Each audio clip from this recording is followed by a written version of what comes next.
In the days when the judges ruled over Israel, when the land knew neither king nor consistent peace, when men did that which was right in their own eyes, and the voice of the Lord seemed distant as morning mist, there lived in the little town of Bethlehem, Judah, a family whose story would become a testament to the faithfulness of the Almighty in the midst of human sorrow and struggle.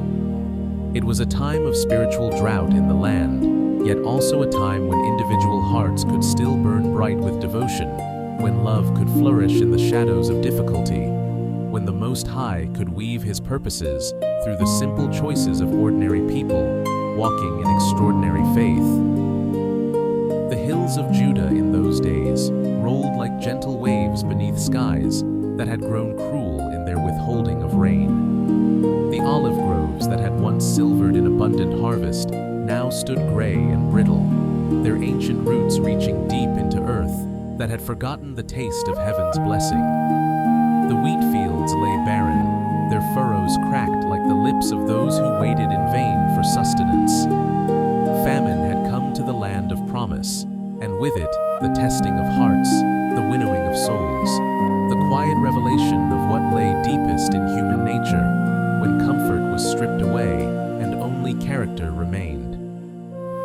In Bethlehem, Judah, whose very name meant house of bread, there was no bread. The irony was not lost on those who still remembered the promises made to their fathers, who still clung to the covenants sworn to Abraham, Isaac, and Jacob. Here, in the city where David would one day be born, where centuries later the bread of life himself would enter the world, the children of promise felt the gnawing ache of hunger in their bellies, and the deeper ache of wondering whether God had forgotten His people. Yet even in such times of testing, the daily rhythms of life continued with quiet persistence. Children were born and children died. Couples wed with hope for better days ahead. Families gathered around modest tables and shared what little they had with grateful hearts. The seasons turned as they always had, and in the turning, faithful souls looked for signs that the darkness was not permanent, that spring would come again to the land and to the heart. In one such household lived a man named Elimelech, whose name spoke of his heritage. My God is king. Though the kingdom seemed far away in those hungry days, his wife Naomi bore a name that meant pleasant or beautiful. And indeed, there was about her the kind of gentle beauty that comes not from youth alone, but from a spirit at peace with itself and with its God. Their two sons, Mahlon and Chilion, carried names that would prove prophetic in ways their parents could never have imagined, for their meanings spoke of weakness and consumption, of the frailty that marks all human existence in a fallen world. The family was not wealthy, but neither were they among the poorest of the land. Elimelech worked his small plot of ground with the patience of generations, following the ancient patterns of plowing and planting, of watching and waiting for the rain that seemed to tarry in the heavens.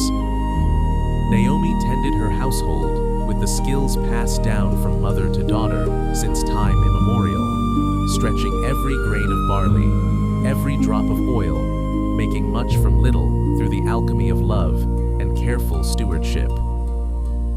But as the months passed and the rains continued to fail, as the last stores of grain dwindled and the prospect of another harvest grew dim, Elimelech found himself facing a choice that went to the very heart of faith itself. Should he remain in the land of promise and trust that the God of their fathers would provide, even if it meant watching his family slowly starve? Or should he take them to a place where food was more plentiful, even if that place was among the children of Moab, the ancient enemies of Israel? The decision, when it came, was born not of faithlessness, but of love.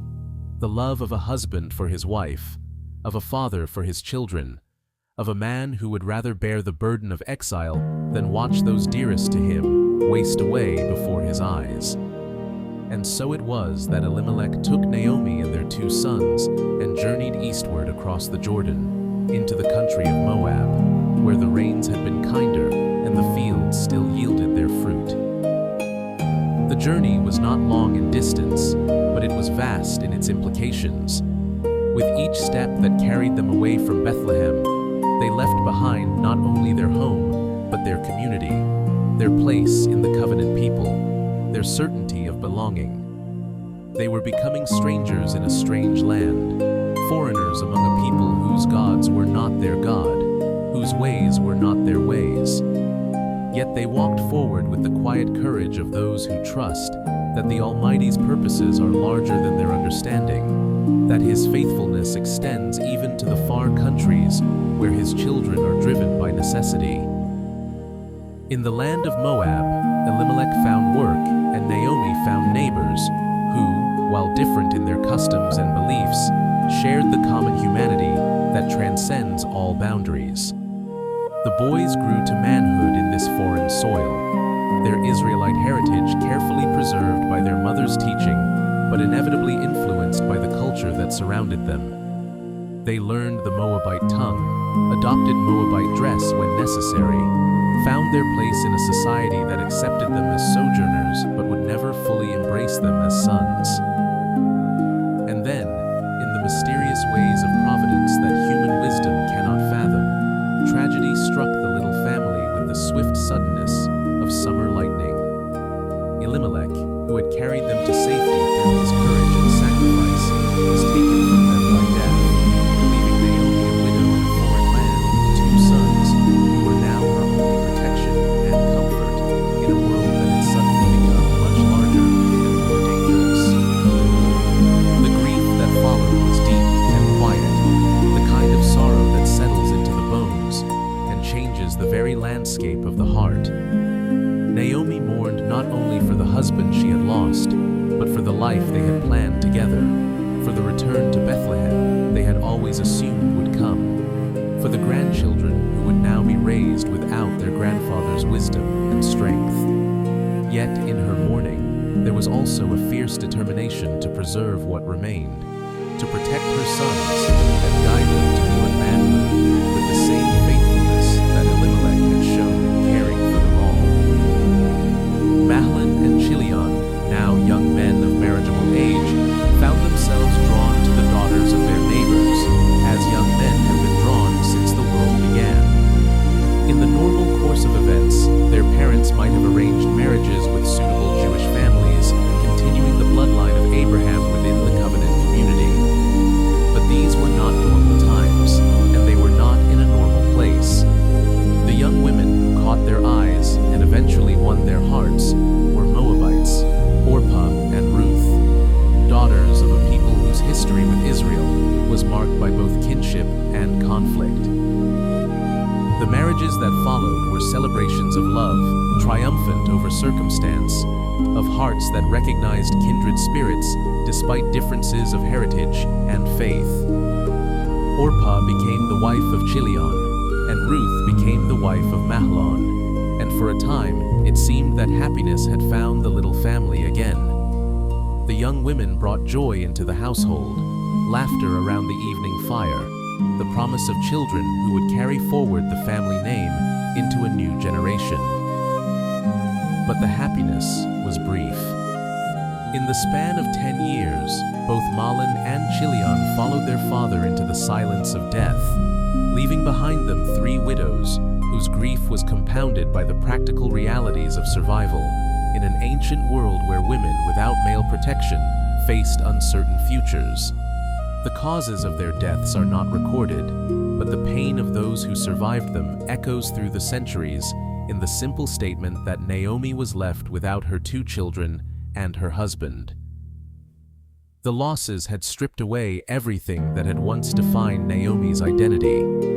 She was no longer a wife, no longer a mother of living sons, no longer even a stranger with family ties to sustain her in a foreign land. She was simply a widow among widows, an elderly woman far from home with nothing to offer the younger women who had shared her sorrow but their memories of the men they had all loved and lost. In the depths of her grief, Naomi heard news that stirred something deep within her heart. The Lord had visited his people in the land of Judah and given them bread. The famine that had driven her family into exile was ended.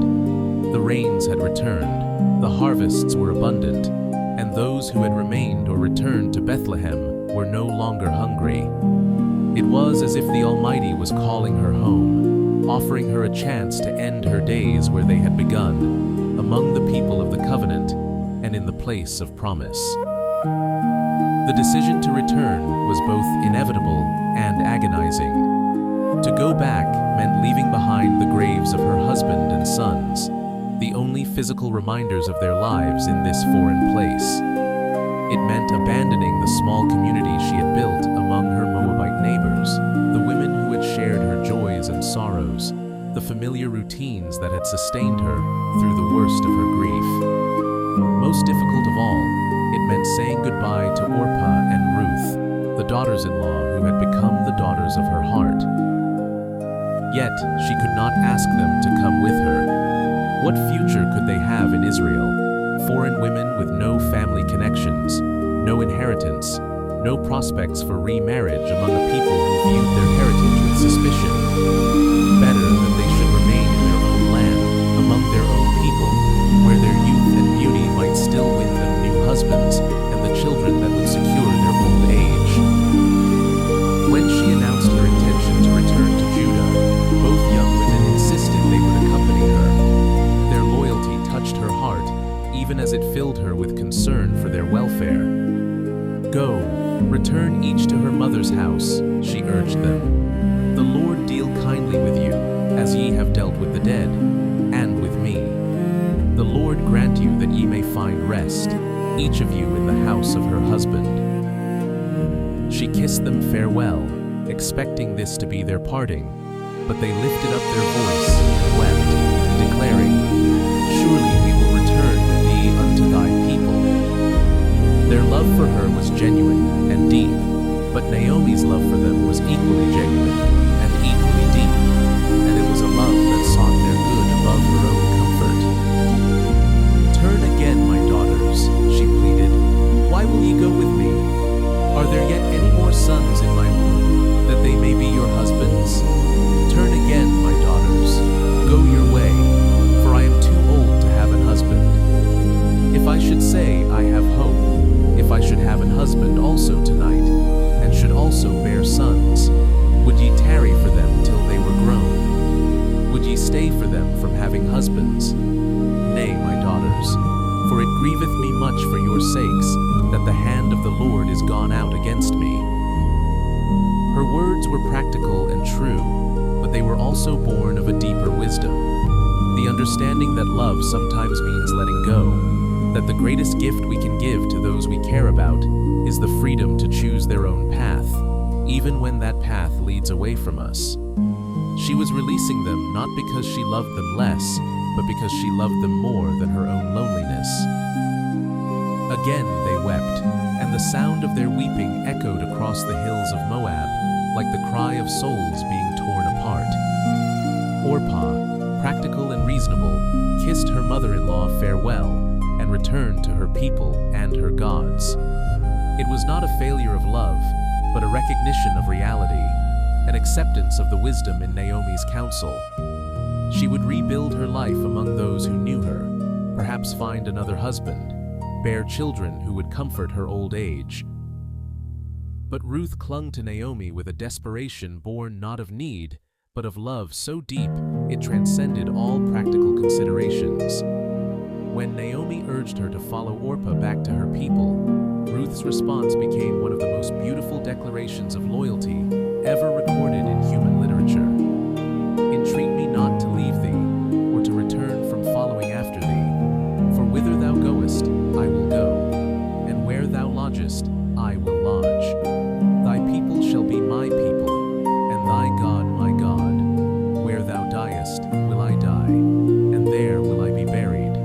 The Lord do so to me, and more also, if aught but death part thee and me. The words were more than a promise. They were a conversion, a covenant, a complete abandonment of one life for another. Ruth was choosing not merely to accompany Naomi, but to become Naomi, to adopt her faith, her people, her destiny, her God. She was crossing not only geographical boundaries, but spiritual ones, leaving behind the gods of Moab for the God of Israel, the security of the familiar for the uncertainty of the unknown. Naomi saw that she was steadfastly minded to go with her, and so she left off speaking unto her. What could she say in the face of such love? How could she argue against a devotion so pure, so selfless, so complete? Ruth had made her choice, and it was a choice that spoke to something eternal in the human heart, the willingness to sacrifice everything for love, to find life by losing it, to discover joy in the very act of giving it away. The journey from Moab to Bethlehem was both a physical passage across familiar terrain and a spiritual pilgrimage into the unknown. For Naomi, each step carried her closer to home, but also deeper into the changes that 10 years had wrought. For Ruth, each step carried her farther from everything she had ever known and closer to a future she could not imagine, but had chosen to embrace through faith in love. They walked in the early morning hours when the air was cool and the roads less traveled. Two figures silhouetted against the dawn sky, an elderly woman bent with sorrow returning to the place of her youth, and a young woman walking straight and determined into a future defined not by security, but by devotion. They shared the simple provisions they could carry, found shelter where they could, trusted in the kindness of strangers and the providence of the God who watches over sojourners. As they crested the final hill and looked down into the valley where Bethlehem lay sleeping in the mist, both women felt their hearts stir with different emotions. Naomi saw the place where she had been a bride, where her sons had taken their first steps, where happiness had once seemed as certain as the sunrise. Ruth saw only a cluster of stone houses and narrow streets, but she saw them through the eyes of love, and love transformed the unknown into the beautiful. The return to Bethlehem created quite a stir among the women of the town. "Is this Naomi?" they asked, hardly believing that the bent and weathered woman before them was the same one who had left with such hope 10 years before. The changes in her were unmistakable, the gray in her hair, the lines around her eyes, the way she carried herself like one who had learned to expect little from life and to be grateful for whatever came. "Call me not Naomi," she replied, speaking from the depths of her pain. "Call me Mara, for the Almighty hath dealt very bitterly with me. I went out full, and the Lord hath brought me home again, empty. Why then call ye me Naomi, seeing the Lord hath testified against me, and the Almighty hath afflicted me?"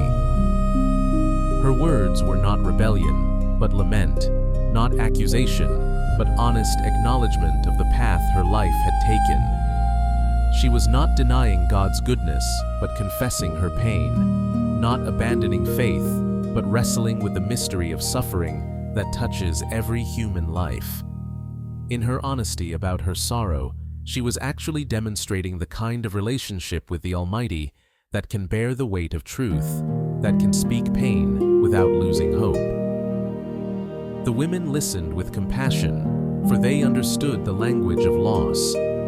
Many of them had buried children, had faced the uncertainties of widowhood, had learned to navigate the narrow spaces that society allowed to women without male protection. But they also noticed Ruth, the young woman who stood quietly beside Naomi, clearly foreign in her dress and manner, but equally clearly devoted to the older woman. "Who is this?" they asked, and when they learned that she was Ruth the Moabitess, the daughter-in-law who had chosen to abandon her own people for Naomi's sake, their respect for both women deepened. Here was love in action, devotion that transcended the boundaries of blood and birth, faithfulness that chose the difficult path because it was the path of the heart. The season of their return was significant. It was the beginning of barley harvest, the time when the winter's cold was giving way to spring's warmth, when the fields that had been empty were full of workers gathering the grain that would sustain them through another year. For Naomi, it was a reminder of God's faithfulness in providing for His people, introduction to the agricultural rhythms that governed life in Israel, and an opportunity to learn the customs that would govern her new existence. But it was also a time of immediate practical need. The two women had no inheritance in Bethlehem, no family property to claim, no stored provisions to sustain them.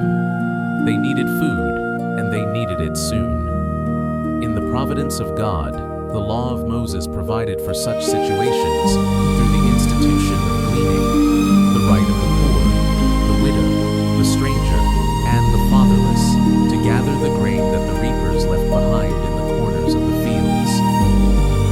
Ruth, young and strong, volunteered to exercise this right. "Let me now go to the field," she said to Naomi, "and glean ears of corn after him, in whose sight I shall find grace." It was a humble request, a recognition of their lowly status, but it was also an act of courage. She would be working among strangers, foreign in appearance and accent, vulnerable to the casual cruelty that sometimes marks the treatment of outsiders. Naomi's response was simple: "Go, my daughter." In those three words lay a wealth of trust and blessing, the confidence of an older woman in the character of the younger one she had come to love as her own child. She knew Ruth's heart, had seen her loyalty tested in the crucible of loss, and she trusted her to navigate whatever challenges lay ahead with the same grace she had shown in choosing exile for love's sake. Ruth's choice of which field to glean in seemed random. Her hap was to light on a part of the field belonging unto Boaz. But those who believe in divine providence see in such apparent accidents the hidden hand of the Almighty directing events toward His purposes. Boaz was not just any landowner, but a kinsman of Elimelech, a man of wealth and standing in the community, and more importantly, a man whose character would prove worthy of the extraordinary young woman who was about to enter his life. When Boaz came from Bethlehem to check on his harvest, he greeted his workers with the blessing, "The Lord be with you," and they responded, "The Lord bless thee." The exchange revealed a man who walked closely with God, who saw his prosperity not as personal achievement, but as divine blessing, who maintained relationships with his workers based on mutual respect rather than mere economic necessity.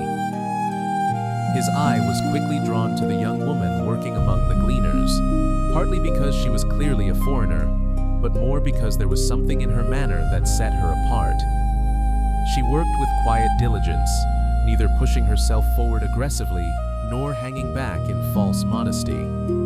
There was about her a dignity that suffering had not broken, a grace that poverty had not diminished. "Whose damsel is this?" he asked his servant, who was set over the reapers, and the answer he received told him more than just her identity.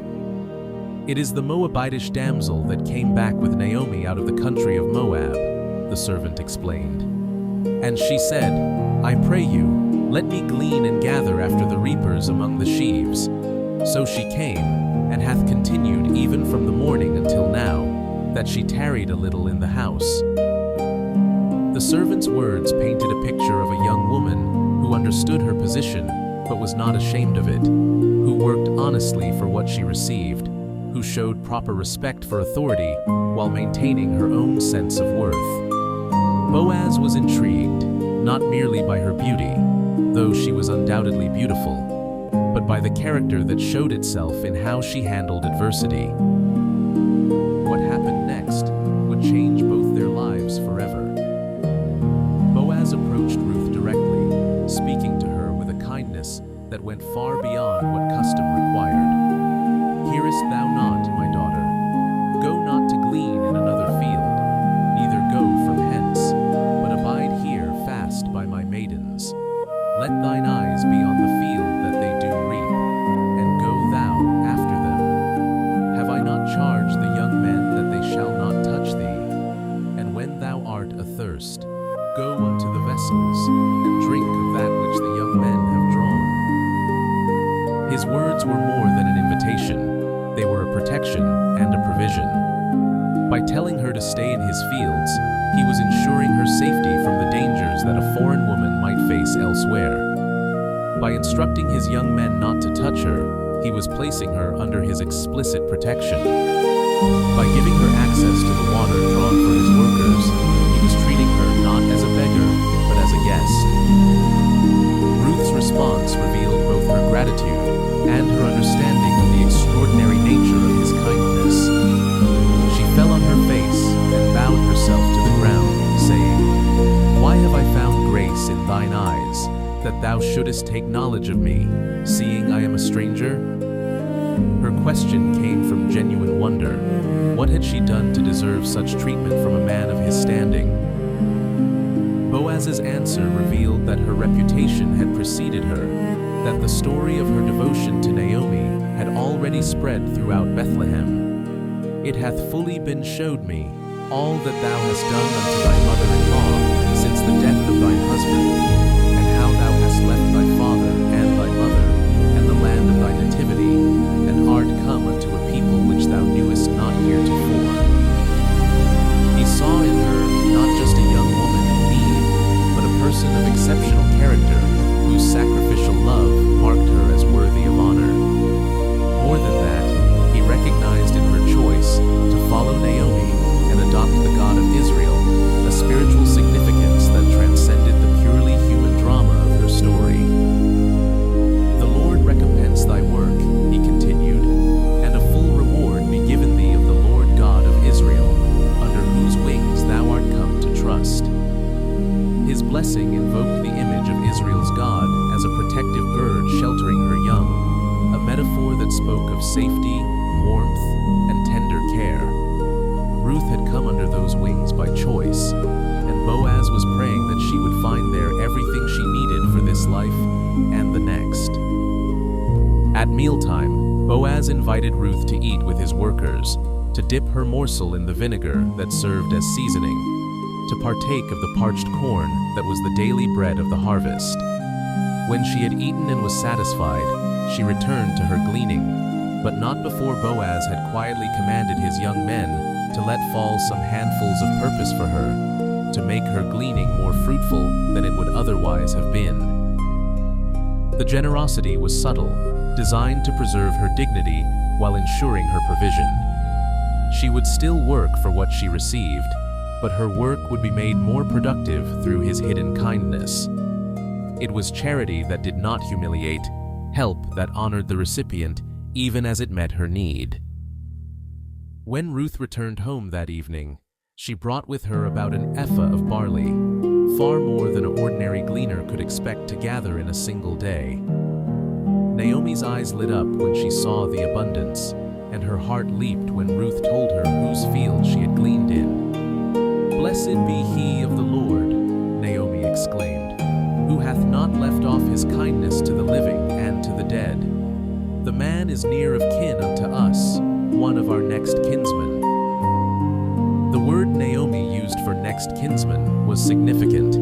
It was the Hebrew term goel, meaning redeemer, the one who had both the right and the responsibility to act on behalf of family members in distress. According to the law of Moses, the goel could redeem property that had been sold out of the family, could marry the widow of a deceased kinsman to preserve his name and inheritance, could buy back family members who had been sold into slavery. In identifying Boaz as their goel, Naomi was seeing the hand of providence in what had seemed like mere chance. Ruth's accidental arrival in Boaz's field was beginning to look like divine appointment, the first move in a chess game played by the Almighty himself for purposes that neither woman could yet fully see. "It is good, my daughter," Naomi counseled, "that thou go out with his maidens, that they meet thee not in any other field." She understood the importance of Ruth remaining under Boaz's protection, of building the relationship that had begun so promisingly, of allowing whatever God was doing to unfold in its own time and way. So Ruth kept fast by the maidens of Boaz to glean unto the end of barley harvest and of wheat harvest, working faithfully day after day, earning not only her daily bread, but the respect of all who saw her diligence and character. The weeks passed peacefully, but Naomi's mind was working toward a goal that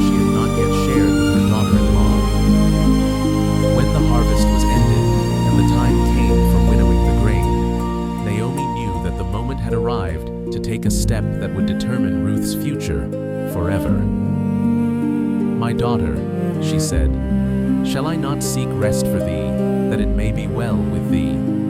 And now is not Boaz of our kindred, with whose maidens thou wast? Behold, he winnoweth barley tonight in the threshing floor."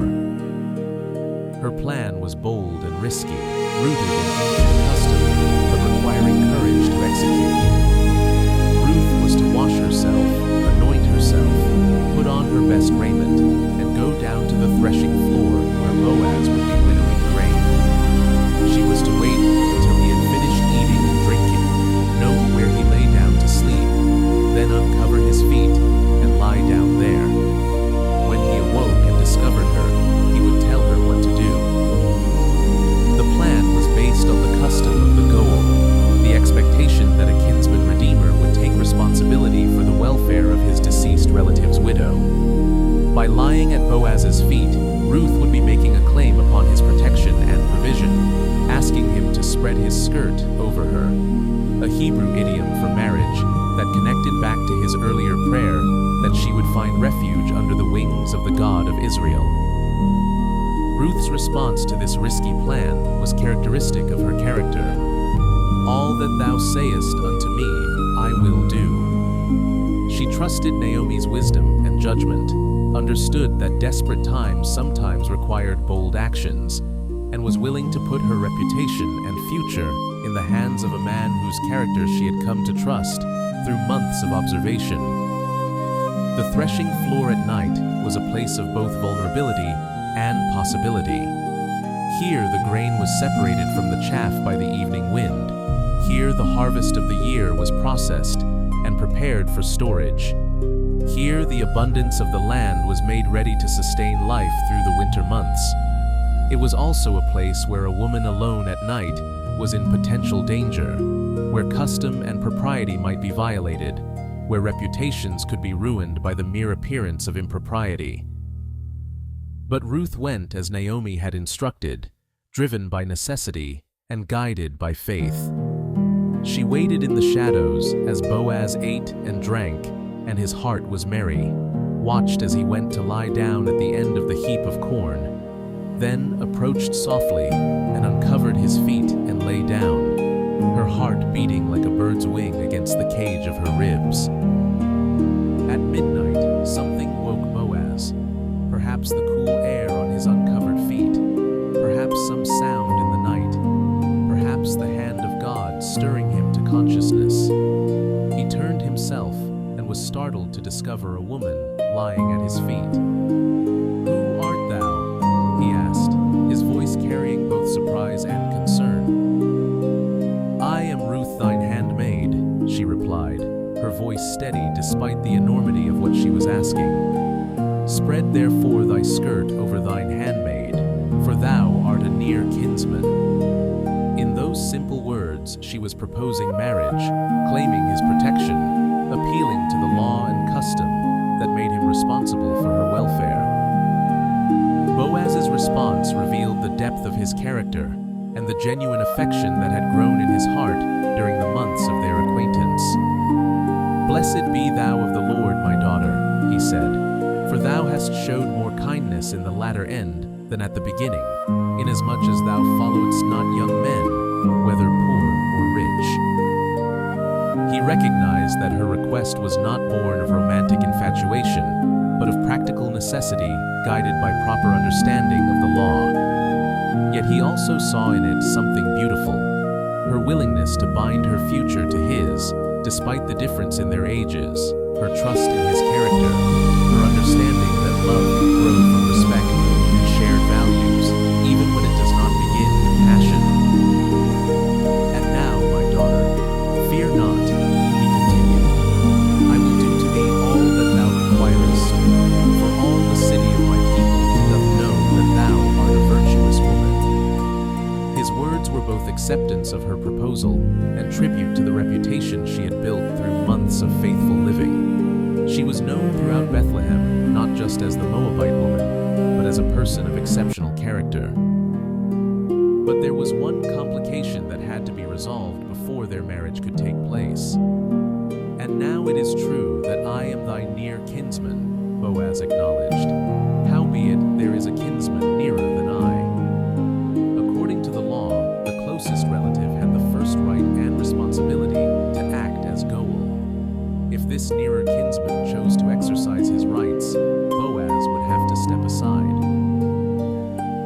this night," he told Ruth, "and it shall be in the morning, that if he will perform unto thee the part of a kinsman, well, let him do the kinsman's part. But if he will not do the part of a kinsman to thee, then will I do the part of a kinsman to thee. As the Lord liveth, lie down until the morning." His oath was solemn and binding, sworn in the name of the living God. Whatever the nearer kinsman decided, Ruth would not be left without a redeemer. Boaz was committing himself to her welfare, regardless of the legal complications that might arise.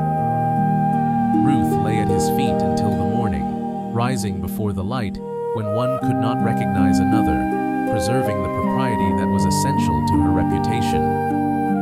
Before she left, Boaz filled her veil with 6 measures of barley, saying, "Go not empty unto thy mother-in-law."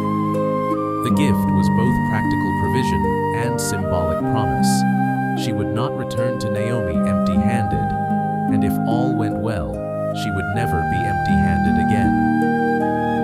When Ruth returned to Naomi and told her all that had transpired, the older woman's response revealed her confidence in Boaz's character. "Sit still, my daughter, until thou know how the matter will fall, for the man will not be in rest until he have finished the thing this day." She knew that Boaz was a man of his word, that he would move quickly to resolve the legal questions that stood between him and his marriage to Ruth. That very morning, Boaz went up to the gate of the city, the place where legal business was conducted, where the elders gathered to witness transactions and settle disputes. When the nearer kinsman passed by, Boaz called to him, "Ho, such a one, turn aside, sit down here." He gathered 10 men of the elders of the city to serve as witnesses, ensuring that whatever was decided would be legally binding and publicly acknowledged. The negotiation that followed revealed both the complexity of ancient inheritance law and the wisdom of Boaz in handling delicate matters. He began by offering the nearer kinsman the opportunity to redeem the field that had belonged to Elimelech and was now being sold by Naomi. The man was interested, land was valuable, and the price was apparently reasonable. But then Boaz added the crucial detail. "What day thou buyest the field of the hand of Naomi, thou must buy it also of Ruth the Moabitess, the wife of the dead, to raise up the name of the dead upon his inheritance." The purchase of the land came with the obligation to marry Ruth and raise up children in the name of her deceased husband, ensuring that Mahlon's name would not be blotted out from his inheritance. This changed everything for the nearer kinsman. "I cannot redeem it for myself," he said, "lest I mar mine own inheritance. Redeem thou my right to thyself, for I cannot redeem it." He was unwilling to take on the responsibility of marriage to Ruth, perhaps because he already had a wife and children whose inheritance might be compromised, perhaps because he was reluctant to take a Moabite woman into his family. His refusal was exactly what Boaz had hoped for, though he had presented the matter fairly and given the man every opportunity to claim his rights. According to custom, the man drew off his shoe and gave it to Boaz, a symbolic transfer of his rights as redeemer. Boaz then proclaimed before all the witnesses, "Ye are witnesses this day that I have bought all that was Elimelech's and all that was Chilion's and Mahlon's of the hand of Naomi. Moreover, Ruth the Moabitess, the wife of Mahlon, have I purchased to be my wife, to raise up the name of the dead upon his inheritance, that the name of the dead be not cut off from among his brethren, and from the gate of his place. Ye are witnesses this day." The response of the witnesses was more than mere acknowledgement. It was blessing and prophecy. "We are witnesses. The Lord make the woman that is come into thine house like Rachel and like Leah, which two did build the house of Israel. And do thou worthily in Ephratah, and be famous in Bethlehem. And let thy house be like the house of Pharez, whom Tamar bare unto Judah, of the seed which the Lord shall give thee of this young woman." Their blessing invoked the memory of the great matriarchs of Israel, Rachel and Leah, who together built the house of Jacob, and Tamar, whose story had its own complexities, but who became the mother of one of Judah's most important lineages. They were praying that Ruth, the Moabite convert, would join that illustrious company and become a mother in Israel.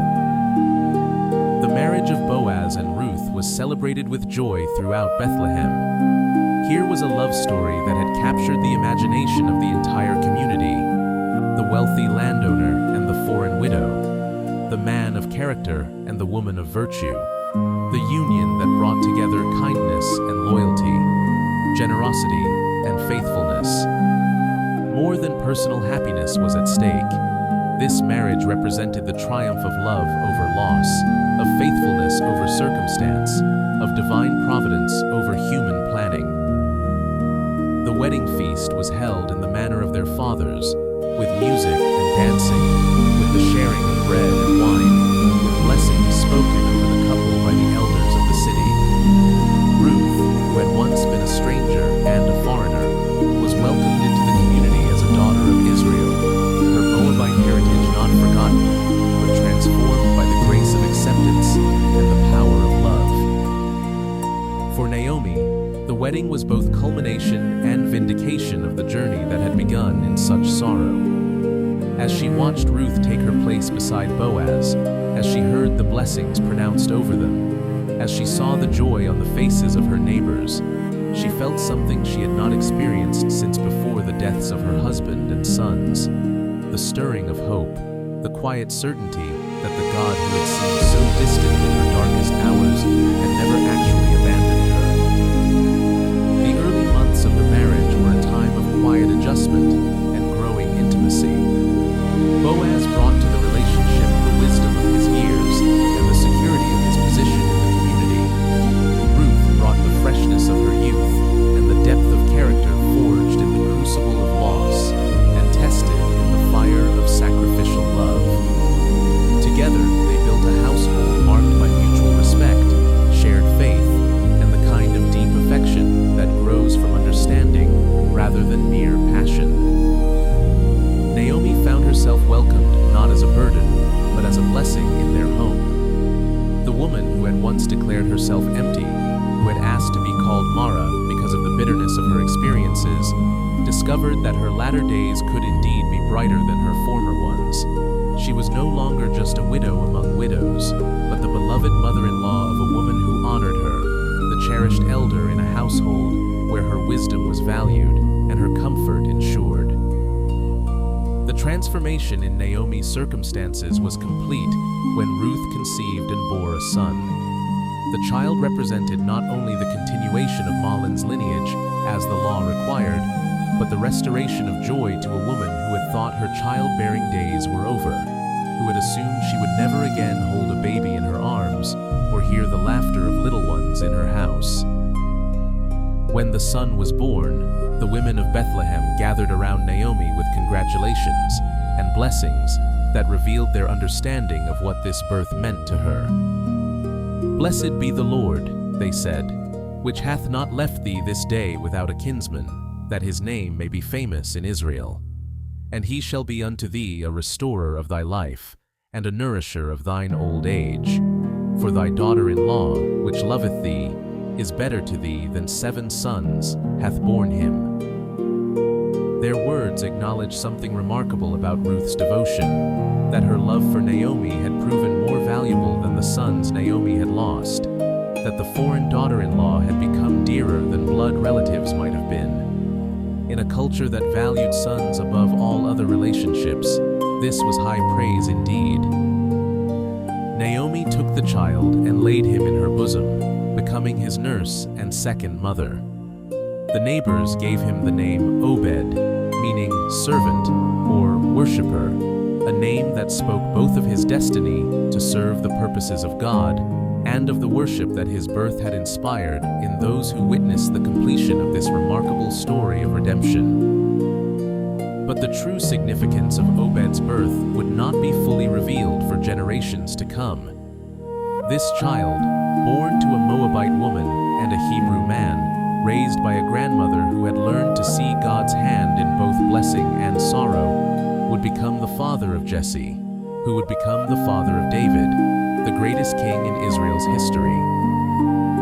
Through Ruth's choice to follow Naomi, through Boaz's choice to act as kinsman redeemer, through the providence of God working in and through human love and faithfulness, the lineage was preserved that would lead to David, and, centuries later, to David's greater son, the Messiah himself. The foreign woman who had once gleaned barley in a stranger's field would become the great-grandmother of kings, a link in the chain of promise that stretched from Abraham to the Christ. The genealogy recorded at the end of the book of Ruth traces this remarkable heritage. Now these are the generations of Pharez.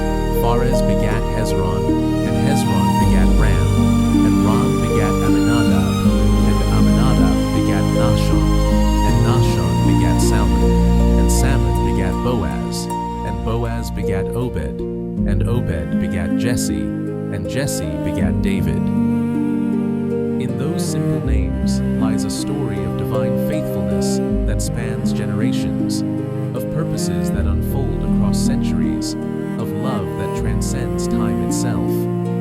Ruth could never have imagined when she made her choice to follow Naomi that she was placing herself in the royal lineage of Israel, that her name would be remembered alongside Sarah and Rebekah and Rachel as one of the great women of faith. The years that followed Obed's birth were marked by the quiet contentment that comes to those who have learned to trust in divine providence, even when they cannot understand divine purposes. Ruth grew in wisdom and grace, learning the ways of Israel more deeply, raising her son in the knowledge and fear of the Lord, supporting her husband in his business and community responsibilities. Boaz proved to be everything that his early kindness had promised: a husband who cherished his wife, a father who delighted in his son, a kinsman who honored his obligations to Naomi and ensured her comfort and security. His wealth was used not for personal aggrandizement, but for blessing others. His position in the community was leveraged not for selfish advantage, but for justice and mercy. Naomi lived to see her grandson grow to manhood, to witness the fulfillment of promises she had once thought impossible, to understand that the God who had seemed to deal bitterly with her had actually been preparing blessings beyond her ability to imagine. Her latter years were indeed more blessed than her former ones, not because her circumstances were necessarily easier, but because her understanding of God's character had deepened through suffering and been vindicated through restoration. The little family became a cornerstone of the Bethlehem community, their story told and retold as an example of faithfulness rewarded, of love triumphant, of the mysterious ways in which the Almighty works out His purposes through the choices of ordinary people who choose to act with extraordinary devotion. Young women in the community looked to Ruth as an example of virtue and faithfulness, learning from her that true beauty comes from character rather than mere physical attractiveness, that lasting love is built on respect and shared values rather than passion alone. Young men admired Boaz's example of responsible masculinity, his willingness to protect the vulnerable and provide for those in need.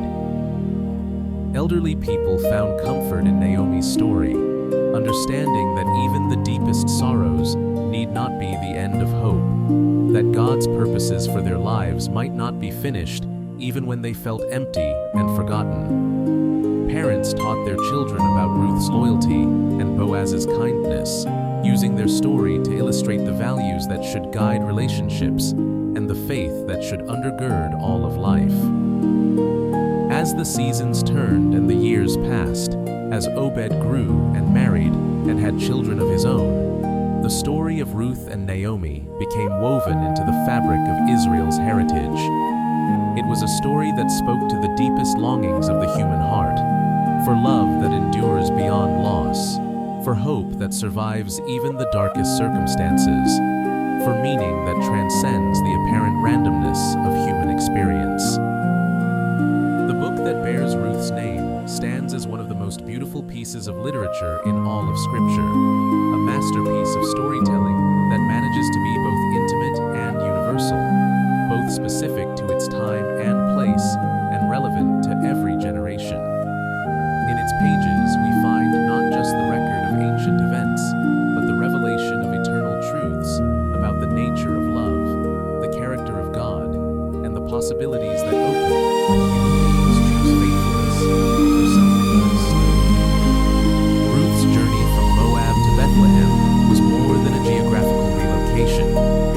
a spiritual pilgrimage from darkness to light, from emptiness to fullness, from despair to hope. Her willingness to abandon the familiar for the unknown, to trade security for uncertainty out of love for Naomi, mirrors the journey that every believer must make in coming to faith. The willingness to leave behind what we have known for what God has promised, even when we cannot see the end of the road. Naomi's transformation from bitterness to blessing reminds us that our present circumstances, however difficult, need not define our ultimate destiny. The God who seemed absent in her darkest hours was actually present, working behind the scenes to weave together the threads of her story into a tapestry of grace more beautiful than anything she could have imagined. Boaz's role as his redeemer points forward to the ultimate redeemer who would come from his lineage, the one who would pay the price not just for property or position, but for souls, who would not just provide temporal security, but eternal salvation. In his willingness to take on the responsibilities of redemption, in his generous treatment of those in need, in his protection of the vulnerable, we see a foreshadowing of the character of Christ himself. The providence that guided their steps, that brought Ruth to Boaz's field, that stirred Naomi's heart to counsel and Ruth's heart to trust, that worked through human choices to accomplish divine purposes, reveals a God who is intimately involved in the details of our lives. Nothing in their story was too small for his attention. No aspect of their experience was beneath his care.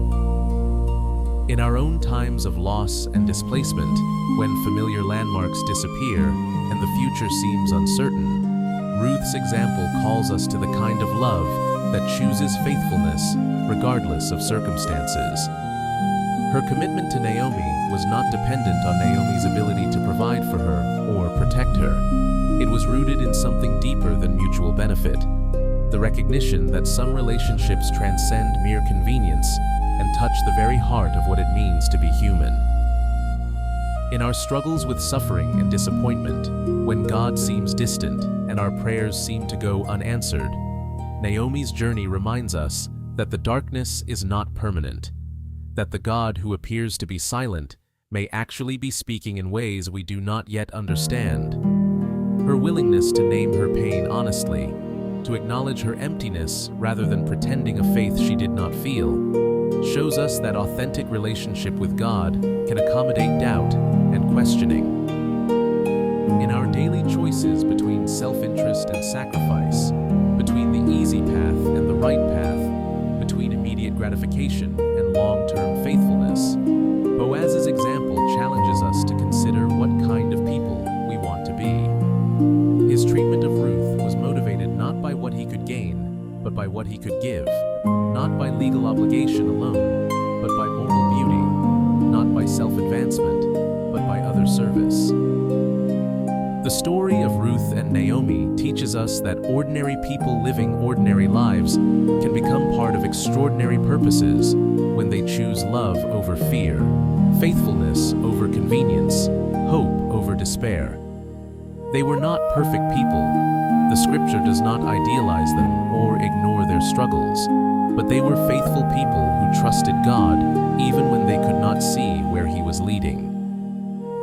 Their legacy extends far beyond their own lifetimes, far beyond their own immediate circle of family and friends. Through their choices, through their faithfulness, through their willingness to love sacrificially and trust completely, they became part of the story that leads to the greatest love story of all, the story of God's love for humanity expressed through the gift of His Son. In the quiet fields of Bethlehem, where Ruth once gleaned, where Boaz once showed kindness to a foreign woman, where Naomi once rediscovered hope, the future king of Israel would one day be born. The lineage that began with faithful choices in the midst of ordinary struggles would culminate in the birth of the one who would redeem not just property or position, but humanity itself. As we reflect on this beautiful story, as we ponder its lessons and implications, we are invited to see our own lives as part of a larger narrative, our own choices as significant beyond our ability to understand, our own faithfulness as part of the great tapestry that God is weaving throughout history. Like Ruth, we are called to love beyond boundaries. Like Naomi, we are invited to trust beyond understanding. Like Boaz, we are challenged to live beyond ourselves. In the end, the story of Ruth and Naomi is our story too. The story of redemption available to all who will receive it, of love that conquers loss, of hope that survives despair, of the God who works all things together for good for those who love Him and are called according to His purpose. May we write our own chapter